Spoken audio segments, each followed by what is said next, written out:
Hi, this is Roger. This will be part 3 of the Rationalisation programme, and it's just dawned on me that this is serving two purposes. It's also a start of year update on the state of my plants, because a lot of them are getting looked at sort of quite closely. So let's get on with part 3. Now dual purpose, looking at the plants individually and making the decisions, stay or go. Let's get on with part 3 then. Okay, this shelf I'm going to do back to front. Rather than as I take the plants off, have a look at them, I'm going to do it as I put them back on.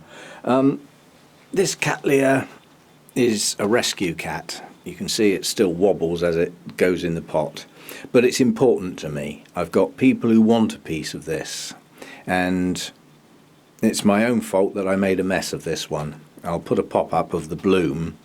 The bloom itself says the plant stays. It's just as simple as that. I really don't want to lose this. There's lots of pieces in there. It's not one plant.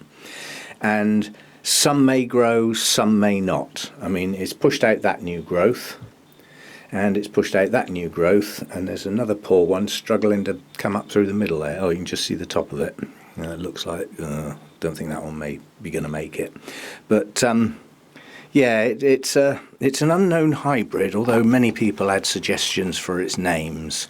So despite its look and despite the fact that it is not the best looking plant, it gets to stay because of its blooms and because people have asked for a piece and I've said yes. So I'm going to continue rescuing that. Let's have a look at the rest of this motley crew of Cattleyas down here, which is what they are, basically a motley crew. Why on earth am I keeping that? That's on the list. Its only logic is it's an unnamed hybrid and both of its parents are smashing orchids. So potentially it's going to have smashing blooms. But in how long, for God's sake? I think I've had that nearly 2 years and that's it. I mean, it might even have a virus, I don't know. So that's on the list. I see no point in keeping a manky plant like that. I want to get some good Cattleyas, ones that are nice strong plants, and stop messing about rescuing them. So that one's probably going to go. Here's another one I've been struggling with.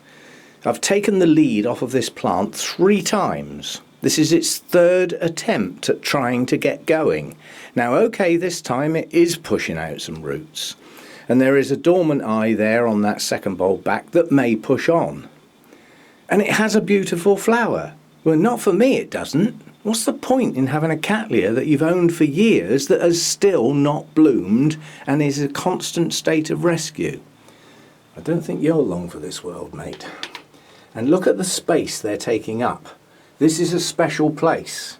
This is the bright light top shelf. So it's a warm area with bright light. I need that sort of space for other things. Ugh.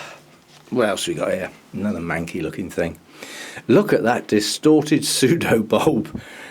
What a silly pseudo bulb. And yet, believe it or not, there's actually buds in that sheath. So temporarily, it's on the stay list. Now that's a Potinara.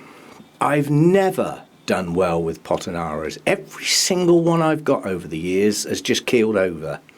The bifoliate Cattleyas are more sensitive to repotting in my experience, and this one can't even make up its mind whether it really is a bifoliate because some of the bulbs have only got 1 leaf.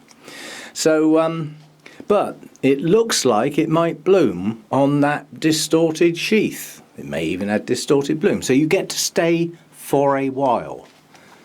You're on the endangered list though, for being such a manky plant and taking so long to recover. So yeah, we'll see I'll see what happens with that one.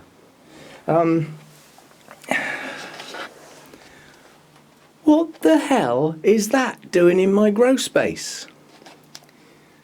That's what it's doing in my grow space. That is one of the best green Cattleyas on the market. Not looking like that, it's not. Yeah? That's its last chance. There's a dormant eye down there and it has pushed a couple of roots down. But it's probably not going to stay. It's just not worth it. It's years away from being a nice plant. Go and buy another one. So, as I say, that's the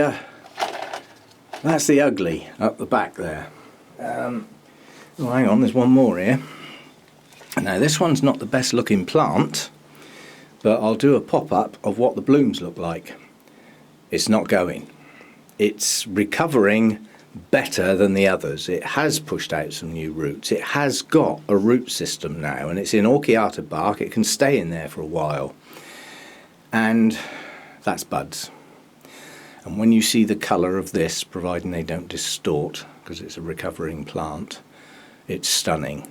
So you get to stay, despite not being a pretty plant. But you get to stay. Limited life though. You need to perk up a bit, mate. Get 2 new growths this year. Go on, be a devil. So that's that. I think that's the end of the Cattleya shelf. Those are the recovering Cattleyas. Those are not the good ones. Here we have a Kiki to go. That's a Phalaenopsis type dendrobium, and it's Thai Angel. And it's just a Kiki that I broke off. That's to go. It has a mother plant that's in really good condition, so Kiki to go. Now we get on to some oddities. Yeah, these are just ones that are well, up there for the bright light, basically. Now this is one I got a while back. Others have got this. This is a Banfield Ara Gilded Tower Mystic Maze. It's not a bad plant. It's not a good plant because it hasn't got a good root system, but it has got a nice strong new growth. Flowers are gorgeous. They last a long time. And this Oncidium type, I'll call it. Look at the bulbs, look at the way the leaves come out the sides, capable of blooming on both sides of a new growth, and it has a new growth, so you get to stay. I haven't actually had that one long, so it'd be silly to get rid of something I haven't had long. So you get a good chance to come on. Then we get into, this is the sort of thing I'm on about rationalising. I love my wildcats. Now this is Wildcat Rainbow. I do believe it had fading flowers when I got it. I can't be sure. It has a nice strong new growth, and it does have a root system, but it's not a good plant. However, it's a wildcat. I love my wildcat set. I think I've got 3 or 4. You get to stay purely because of what you are and the size, shape and colours of your blooms. I love that sort of plant. The blooms look like the old-fashioned odontoglossums, but with the really glossy yellows and deep reds and things like that. And I'm just a sucker for them. So he gets to stay even though he's not a brilliant plant. Now this one is one of a pair. This is a Brassada, so it's a Brassia crossed with an Ada. Most of you have probably never heard of an Ada. They're like Brassias, basically. They're very similar.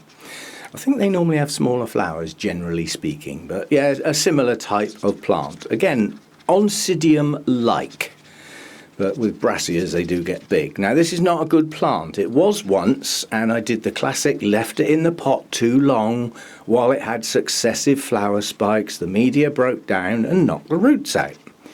Down to me, being silly. But this Brassada is Orange Delight. I have another one, which is an almost identical plant called Mivida, and it has almost identical flowers. Well, at some point, I don't know where the other one is. It's not down here. Must be in on that shelf then. But they're both similar sized plants. They've similar growing habits and very similar Brassia spidery flowers that are orangey yellow with brown spots on. I don't need both, so one can go. Don't know which one yet, because I haven't got the other one next to it at the moment. It's on another shelf.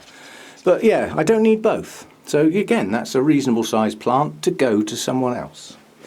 Right, now we get on to the Phalaenopsis type dendrobiums. This is a motley crew. I don't know why these don't grow well for me. They flipping well should do. You know, they've got warmth in here, or enough warmth for these. But anyway, this one's pushing out quite a few new growths, so it is coming on. It's an unnamed thing again. No sign of any spikes or anything, but it's got 3 new growths. Now if those push on well, they should bloom in the future. So we'll give it a future. You know, see how that goes. Now this one's not mine, so no comment. This is actually my daughter's. Hers is growing better than mine. It's in mucky compost, and the only way I can water this without drowning the poor thing is to pour water around the edges where most of the new roots are, and it stays alive. It has a new cane that hasn't flowered yet, and I think it will. She will be over the moon if that blooms. The chewed off leaves are the consequences of having cats that like to chew leaves. Now I don't have cats like that. My cats never touch my plants, but hers do.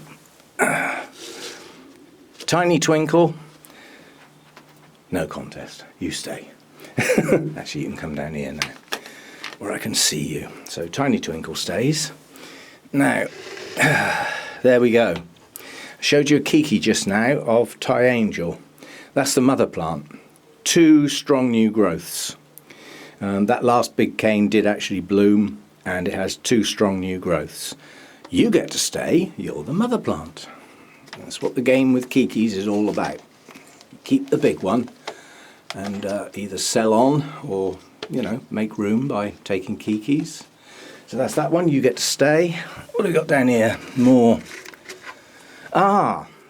This is this is unusual. I had a dendrobium called Stardust Firebird with fiery orange blooms, classed as a nobly type. So that's how it got treated. Totally wrong. I don't care what anybody says. If you look up the ancestry of Stardust, it's got about 6 types of orchids in its makeup, some of which are hybrids, and in that list the word nobly appears once. That does not constitute a nobly hybrid. I've been treating it wrong. But I got so fed up with the mother plant being such a flipping mess, I took a couple of Kikis off on the grounds I'd rather not lose it, and threw the mother plant out. So that's fertilising the forsythia, as they say. But that's got a little nubbin down there. You see that clip?